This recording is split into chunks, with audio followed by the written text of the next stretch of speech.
So with that, why don't we open it up to some questions? I know some of you may have some prepared, and some of you may just thought, hey, I've always wanted to ask her this. You sure can. Yes, sir. Yes. Oh, thank you. Given our current state in Chicago, we understand we have no funds about the sanctuary law enforcement. More of a targeted response. I think the ISIS logic. The great things in extreme force. A lot of people, they just, when you go after, for lack of a better term, commodity, it kind of like, they've been there 30 years, they're not causing trouble as opposed to criminals.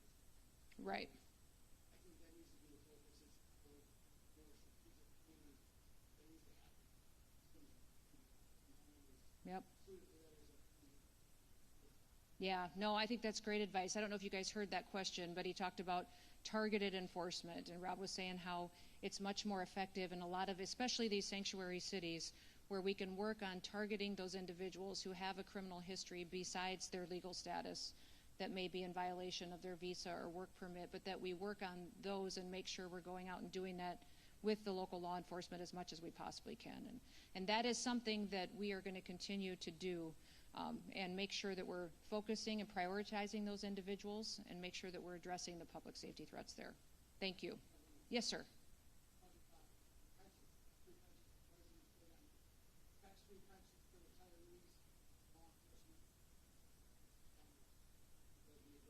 Okay, let me visit with him about it. That'd be great. Well, we're talking about doing some other tax benefits for other, so that may be something we could wrap into that conversation. Great idea. Perfect. Yes, sir. Good afternoon, Madam Secretary. My name is Chris Callaghan. I'm the Vice President of San Francisco Police Officers Association. First of all, I just want to say thank you for recognizing major cities and all of our police unions here across the nation. It means a great deal for you to be here today, so thank you for that. My question, local officers have increasingly been on the front lines of Homeland Security, yet we are still funded and staffed like a city responsibility, not a national one. How will DHS ensure local agencies aren't carrying federal priorities on local budgets and with local staffing? So you maybe have some challenges in San Francisco just because of your state laws and local laws that may, although you've got a mayor that works with us very well. That's great. He probably doesn't want me to talk about it a lot, actually, Please but he has been cooperative, and we have great conversations and talk quite often. And many times in doing law enforcement in your city, if the federal task force is coming in, you know, it's more preferable for the FBI to lead and the Department of Homeland Security to come in supportive roles, which is what we've done, and that works very well in your city. Thank you for your focus there too. I think the city is seeing some dramatic improvements under this leadership. When you talk about funding, we have tied a lot of our funding that we have for enforcement this year and prioritized over $1.5 billion towards 287G agreements. So we've reimbursed departments that have an agreement, or a county or a sheriff, with funding them on overtime or on benefits, some of the other things that we can do. We've also, on the jail model, obviously reimbursed per beds. If you don't have the opportunity to participate in 287G, I think your best options for funding alternatives would be through some grants that we have at the department. We have specific grants towards terrorism grants that you can do, some security grants, and there's hazard mitigation grants that are in Homeland Security, safety grants through FEMA that would be available. So maybe what I'll do is I will forward those grant opportunities to all of you so that you can share them with your departments and have that opportunity. We also have some grants specifically targeted towards special operations. So if you've got some special operations that fit into that category, we could get you some funding that way. Great. Thank you, ma'am. Absolutely. Yes, sir. Yes. Hi, Craig.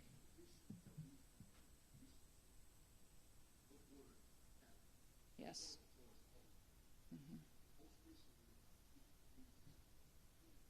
One police officer and one sergeant called Border Patrol for assistance, and then after that happened, he tried to fire them for asking Border Patrol to come assist them. Oh, shoot.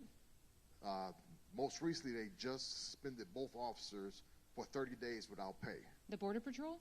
No, Detroit those police. officers in Detroit. Yeah, Detroit Okay. police. So the one incident was the female of the house called because the husband was trying to break into the house. When the officers got there, he had a bad passport and a bad Social Security card. So they called Border Patrol for assistance. They ended up taking him to jail because he had a warrant outside the city of Detroit. The second one was, it was a traffic stop. The fingerprint reader wasn't working, so they called for them to bring theirs over there, and the person had a warrant also. So both officers got suspended without pay for 30 days. So did the officers that did the arresting, was that the Detroit officers that did it, or did the Border Patrol? Border Patrol ended up arresting them because one had an out the city warrant, and the other one had other information that okay. That's one of the things that I think a lot of citizens don't necessarily know, is that CBP and ICE are law enforcement officers and do enforce other crimes that have been committed. But if we can be advocates for those law enforcement officers, we certainly will.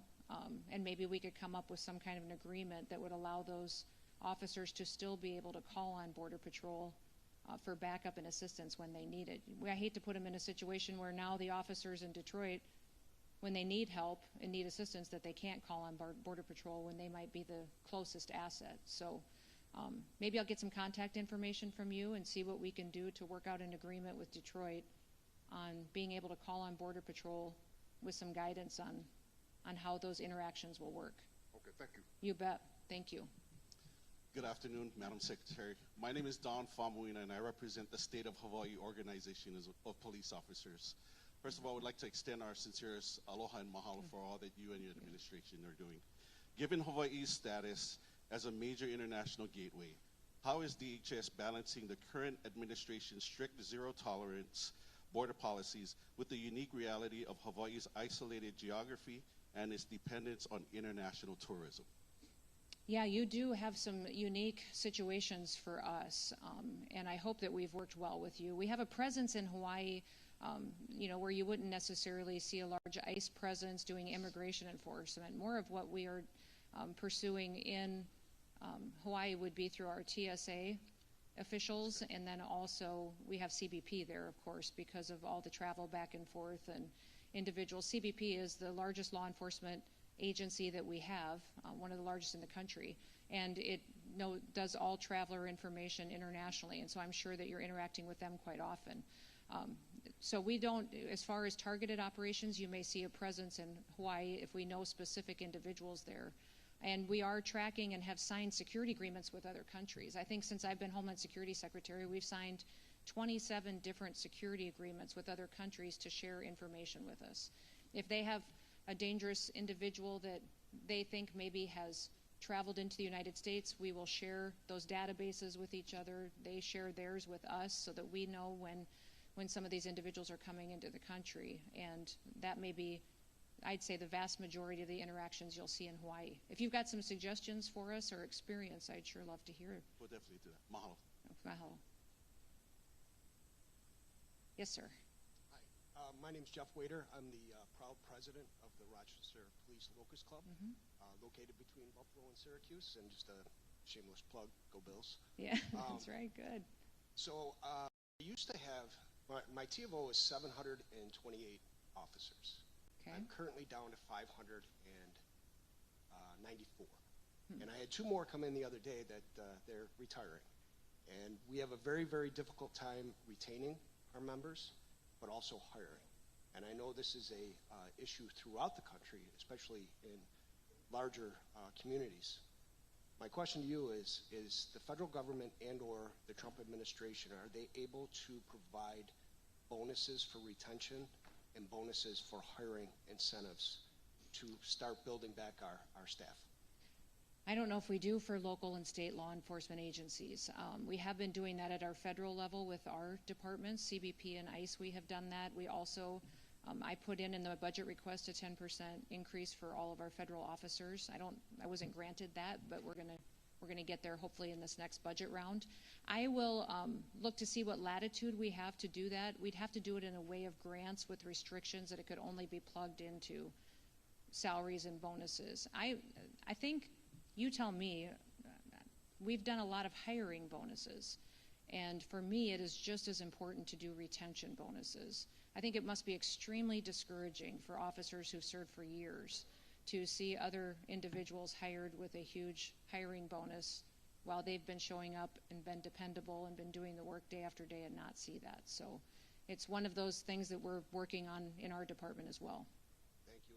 And just a side note to that is that we're seeing things now where officers will buy 3 years worth of military time and they do 17 years and they walk out the door at 20. That's so they're right. not even doing their full 20 anymore. They just want to get out. That's so right. whatever we can do to help retain them and Hang on to them. Did you lose most of your people through retirements and early retirements like that? yes. Yeah. Since 2020, we had our riots and our protests. Our projection right now is by 2030, 54% of my membership will be eligible to retire. Okay. And they're projecting that we'll be down to 500 officers at that point. See, and that's our challenge at the federal level too. We've got Secret Service is under my department, and we see that though through other federal agencies that we've got the next 2 or 3 years a high number of retirements coming our way. We've done huge recruitment drives, and we've hired a lot of new officers, but we also need to hang on to them and make sure we're taking care of the ones that are with us. All right, let me look at that. Thank you very much. Thank you. Yes, sir. Hey. Good afternoon, Madam Secretary. Thank you for afternoon. taking time out of your busy schedule to answer our questions. My name is John Crystal. I'm a captain with the Newark Police Department and the president of the Newark Police Superior Officers Association. Question here is, how does the Department of Homeland Security foresee the current Trump administration reconciling federal policies with state policies in referencing to the sharing of information by local and state agencies when it comes to illegal aliens wanted for crimes? Mm-hmm. Some of our sanctuary states, just like New Jersey and Newark, they've implemented policies, executive orders, introduced legislation barring cooperation with the Department of Homeland Security with sharing of this information. Yeah, I was disappointed to see that come out of New Jersey. It's been hard to see that. We've seen several states and governors stand up and say that they were going to stop cooperation and make it illegal to partner with us. One of the things that we need to do a little bit more is highlight how our 287G agreements can be flexible and can work differently. I'm coming to meet with a lot of the New York State sheriffs here real soon and get some ideas from them on ways that we can have informal agreements if necessary to do that. There's also, I found that a lot of sheriff's departments, smaller departments, don't necessarily have the technology they need as far as retina scanning or databases that feed into the federal systems. And if we can help with some technology funding and get that into these departments, it would help us on the national scale, the federal scale, but also help you guys be able to get people logged into the system, and at least we would know where these bad actors are. Even if there's not much cooperation going on as far as honoring our detainers or cooperating with us, at least if we know where these criminals are, we can still be aware for when they're released on the streets. But it's, for us, our preference is to always figure out a way that we can work together. On enforcement operations, at least to be able to have local law enforcement provide backup or respond should we need officer assistance. Beyond that, it'd be great to have these communities honoring our detainers. But I will continue to go talk to these governors, have conversations with leaders and state legislators to see what I can do to push back on some of this legislation we're seeing. All right, thank you very much. Oh, by bet. the way, another question. Are Sure. you religious? Because you're the answer to all my prayers. There we go. I am, sir. And who knew? Oh, gosh. Good deal. You're going to have to top that one. I don't know. I don't know. I don't That's know. a tough act to That's follow. Right. Let me He tell you might be something. my favorite. New York's Yeah. always hard to follow. That's right, it Yeah, is. Guys, okay. I'm Sergeant Walcott. I'm the Chief Steward with the Memphis Police Association for Memphis Police Department. Well, look at you. You guys have been rock stars. Woo! Y'all have been rock stars helping us Yeah. out. So I don't get this up a little higher. Firstly, everyone in this room knows that Memphis has statistically been one of, and in some years, the most dangerous city in the United States. Mm-hmm. The federal support that our department has received since September of 2024 has been nothing short of a miracle. Our crime rates are much lower when compared to the same exact months the preceding year when we had no help. And I don't mean lower like the national average. I mean lower like our murder rate is down 35%. Our aggravated assaults are also down 35%. These are current numbers. Our robbery rates are down 58%, and our motor vehicle thefts are down 68%. I say all this to say thank you for this help, and it has been invaluable and truly proves that more law enforcement with reasonable but aggressive tactics equals less crime. My question to you would be the following. I'm extremely concerned about cartel activity, which you touched on shortly ago, all throughout the country regarding drugs and human trafficking, but especially in Memphis, as it's considered a hub for the cartels. Is ICE itself putting any extra special emphasis on cartel activity, in particular since their reach appears to be much longer than most people realize, and they reportedly even threaten agents with bounties? And does classifying cartels as terrorists help combat them from that? Is that a tool to help you combat It does. When President Trump declared the cartels as foreign terrorist organizations, it opens up the door for a lot more authorities that we can use to go after them. So now, and you've seen him, obviously, partner and take action against leaders even in Mexico. That is just the start of the operation that we are undertaking as the Trump administration. Listen, what happened under the last administration, by having that open border, it allowed the cartels to get rich, to grow, to become, they had unfettered access, and their ability to make money was compounded over and over and over again. They could do whatever they want with the human trafficking and drug trafficking. So they are extremely, extremely wealthy and strong and sophisticated in the technology we see them using against us, and their ability to operate in cyberspace as well, and then with how they're using drones to bring drugs over the border now, and tunnels that are almost like pipelines where they're not even large enough to shoot people through, but they are enough to get drugs through. So we have all kinds of new challenges, and that's why President Trump is undertaking going after the cartels by addressing it from the Western Hemisphere. He will have a big agreement that I'll be there with him on Saturday with the Department of War and the Department of State on how we're going to go after cartels and drug trafficking in the entire Western Hemisphere. So this challenge, we've realized, is big. We've always known that, but if we're really going to address it, we have to look outside of our borders to kill off the cartels before they continue to build up more and more strength and keep killing our Americans. But you guys have done what, I think everybody in the room wants to grow up and be Memphis for what you did. But I would say that for the work that happened, just so everybody knows, what happened in Memphis was their mayor was willing to work with us, who is a Democrat, was willing to partner with the federal government, and the resources and dollars that went in were not just from the Department of Homeland Security. The Department of War contributed, the Department of Justice contributed. It was incredible to see different agencies in the federal government go and show up and cover the costs of having that operation and make sure that people there could see a difference and they could see hope again. And people almost need to see it and feel it. That's what happened in D.C. when we did the D.C. operation. Is it took a few weeks for people to realize and feel the difference of what it was like to be in a city where you could walk down the street again, where you could go have dinner again. You didn't have to worry about your car being carjacked if you wanted to go out for dinner that night. And once people feel that, it's almost like they get to feel freedom again, and that's what Memphis is providing to them. So we need to figure out a way to tell your story to other cities and show them that it can be an opportunity to restore their way of life again. Absolutely. Yeah. Thank you for so your much. leadership. You Yes, bet. ma'am. Thank you. Anybody else? Yes, sir. You bet.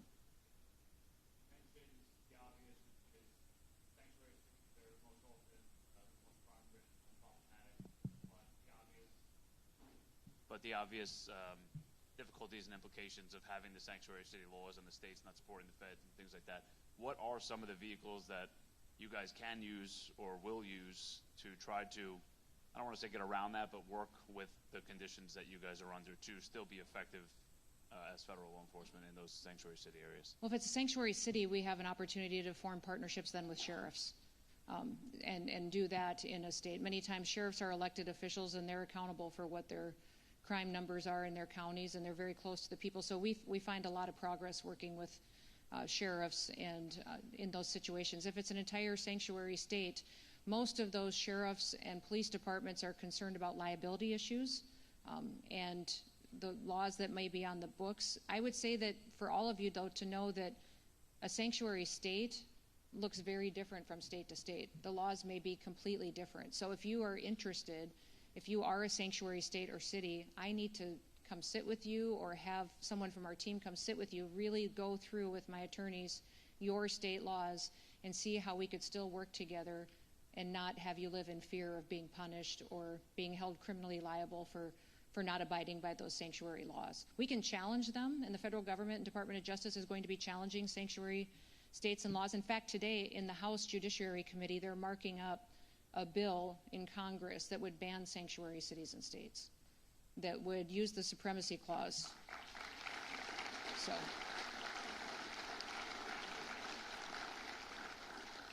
So if we could, it will pass out of committee, and I think it can pass out of the House. We're hopeful the Senate would take it up, but it's a constitutional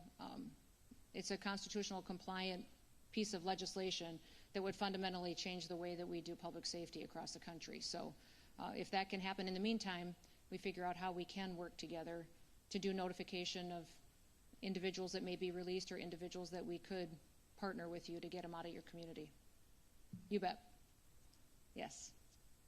Thank you, ma'am. This is going to sound a little bit like a sales pitch, but it's not, I assure Okay. you. I work for a company called Vertex. We already have a very nice contract with Homeland Security, so this Good. doesn't count. Good. I bring a unique perspective. I don't have a question for you. I have a comment. Okay. I live just outside the city of Portland. I work on our federal team, so I work with your agents all over the country. HSI, ICE, Secret Service.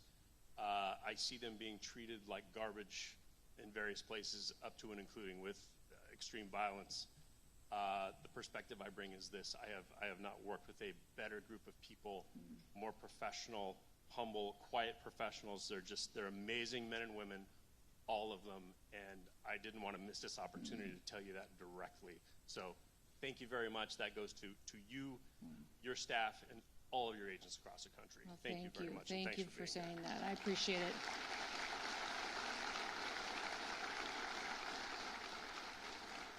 I will let them know that you said that. That means a lot to them. They face some challenging times. They have a lot of good days too, but they're just trying to do the right thing and make sure that we're doing the job and upholding the oath that everybody took when they signed up for law enforcement. So, well, thank you, everybody. Thank you for letting me be with you. You have a fantastic meeting. Thank you for your leadership. Thank you for coming to this conference and spending some time together. I hope you get some fellowship. From what I understand, cops are pretty good at that. So you have fun. I'm sorry I can't stick around for it, but God bless you. And may God continue to bless our great country. Have a great day.